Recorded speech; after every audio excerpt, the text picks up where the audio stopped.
ఇక కిటికీల విషయం కొద్దామండి. ఇంటి ఘన పరిమాణంలో 30 ఘనపుట అడుగులకు 1 చదరపు మీటర్ చొప్పున కిటికీలు ఉండాలి.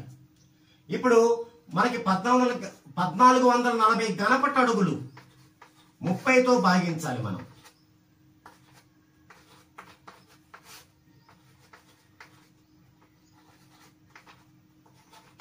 నలభై ఎనిమిది చదరపు మీటర్లతో మన కిటికీలు వైశాల్యం సరిపెట్టాలి. ఫర్ ఎగ్జాంపుల్ ఒక కిటికీ తీసుకుందాం. ఒక కిటికీ తీసుకుంటే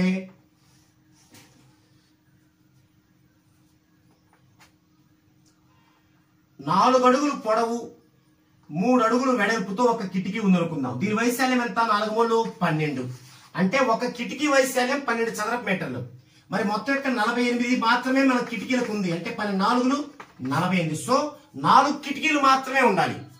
ఈ ఇంటికి 4 కిటికీలు మాత్రమే ఉండాలి.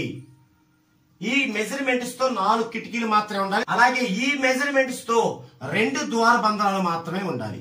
ఈ విధంగా ఒక ఇంటి ఘన పరిమాణాన్ని బట్టి మనం ఆ ఇంటి యొక్క కిటికీలని ద్వారబంధరాలని ఏర్పరచాల్సి ఉంటుంది. అయితే ఎక్కువైనా ఉండొచ్చు, కానీ తక్కువ ఉండకూడదు, తగ్గి మాత్రం ఉండకూడదు.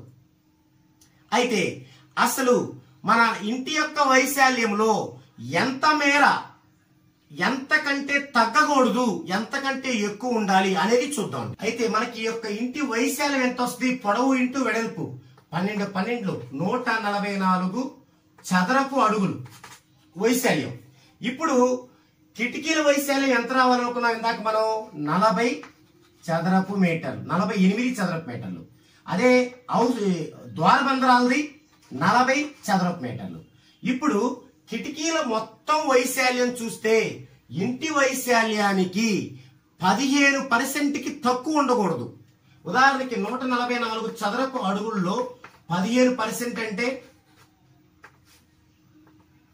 2 50లు 2 72, 2 25లు 2 36, ఇక్కడ 5 3లు 5 5లు 3 3 3 18 8 1 3 9 10 108 5 5 2 5 1లు సుమారుగా 21 చదరపు సెంటీమీటర్లు వచ్చింది. ఏది? ఇంటి వైశాల్యంలో 15% అంటే దీనికి తగ్గకూడదు కిటికీల వైశాల్యం. కిటికీల వైశాల్యం ఎంత వచ్చింది మనకి?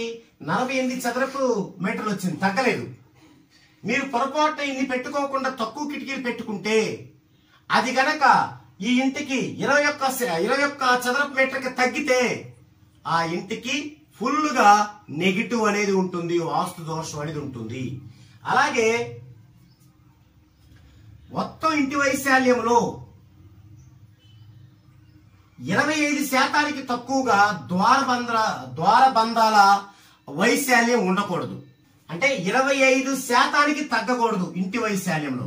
మరి ఇంటి వైశాల్యం 144 చదరపు అడుగుల్లో 25% అంటే 25 4లు 4 3లు 12 4 6లు అంటే 36 చదరపు మీటర్లకి తగ్గకూడదు. మరి మనం చూసిన దాని ప్రకారం ద్వారబంధాలు ఎంత ఉంది? 48 చదరపు మీటర్లు ఉంది, తగ్గలేదు. ఒకవేళ ఈ ఇంటికి 7/3 ఒక్కటే పెట్టుకున్నారు అనుకోండి, అంటే 20 చదరపు మీటర్లే వాడారనుకోండి తగ్గినట్టు, అప్పుడు ఆ ఇంటికి దోషం, వాస్తు దోషం ఫుల్గా ఉంటుందన్నమాట. ఇవి భౌతిక శాస్త్ర పద్ధతులు.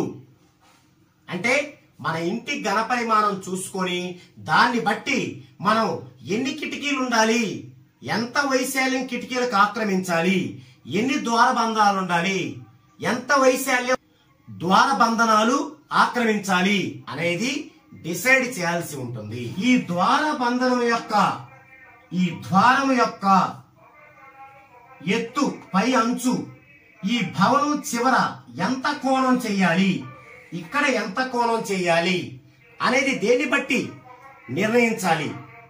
ఇప్పుడు ఈ హౌస్ కి ఇది ద్వారబంధనం, దీని ఎదురుగా కొంత స్థలం వదులుకుంటారు. ఇది గనక 12 అడుగుల వరకే అయితే 12 అడుగుల వరకే ఉంటే ఈ యొక్క ద్వారబంధనం యొక్క హైటు ఈ ఇంటి యొక్క చివరి అంచు, అంటే ఈ ఇంటి యొక్క చివరికి గోడ అంచు అవతల అంచు 30 డిగ్రీలు కోణం చేయాలి. 30 డిగ్రీల కోణం ఖచ్చితంగా చేయాలి. ఒకవేళ ఇది 12 అడుగుల కంటే ఇంకా ఎక్కువ ఉంటే అప్పుడు 23 డిగ్రీలే చేయాలి. ఇది ఖచ్చితంగా గుర్తుపెట్టుకోవాలి. తర్వాత ఇక్కడ ద్వారబంధనం, ఇది ద్వారబంధనం, దీని యొక్క వెడల్పు ఇది, హైట్ ఇది. ఈ వెడల్పు హైట్ తో 60 డిగ్రీల కోణం చేయాలి. 60 డిగ్రీల కోణం చేయాలి. ఇంకా దీనికి సంబంధించిన ఎన్నో విషయాలు మనం ముందు తెలుసుకుంటాం. 6 నక్షత్ర సిద్ధాంతం. నక్షత్ర సిద్ధాంతం. నక్షత్రాల్లో కాస్మిక్ శక్తిని కలిగినవి చాలా ఉన్నాయి. వాటిలో ముఖ్యమైనవి ఒక 18. అవేంటో చూద్దాం. 6 నక్షత్ర సిద్ధాంతం అంటే నక్షత్రాలలో కాస్మిక్ పవర్ కలిగినవి చాలా ఉన్నాయి. వాటిలో ముఖ్యమైన ఒక 18 ఉన్నాయి. ఈ 18 ఏంటి అంటే eta Tauri, lambda Orionis, alpha Orionis, eta Geminorum, delta Geminorum, eta క్రెన్సీ, డెల్టా క్రెన్సీ, alpha Leonis, rho Leonis, beta Virginis, eta Virginis, lambda Virginis, alpha Librae, kappa Librae, 44O పాయిచి, alpha Aquilae, lambda Aquarii, beta PCM. ఈ 18 కూడా full గా cosmic power ఉన్నటువంటి నక్షత్రాలు. అయితే శంకుస్థాపన సమయంలో కానీ, కన్స్ట్రక్షన్ సమయంలో కానీ, ద్వారబంధనాలు ఎత్తే సమయంలో కానీ ఈ 18 కాస్మిక్ నక్షత్రాల్లో గనక మనం ముహూర్తాన్ని ఫిక్స్ చేసినట్లయితే కావాల్సినంత ఫుల్ కాస్మిక్ వాస్తు ఎనర్జీ అనేది ఆ భవనంలో ఉద్భవించి తీరుతుంది.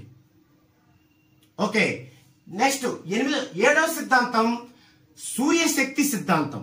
అంటే భవనములోకి సాధ్యమైనంత వరకు సన్ పవర్ రావాలి, సూర్యశక్తి రావాలి.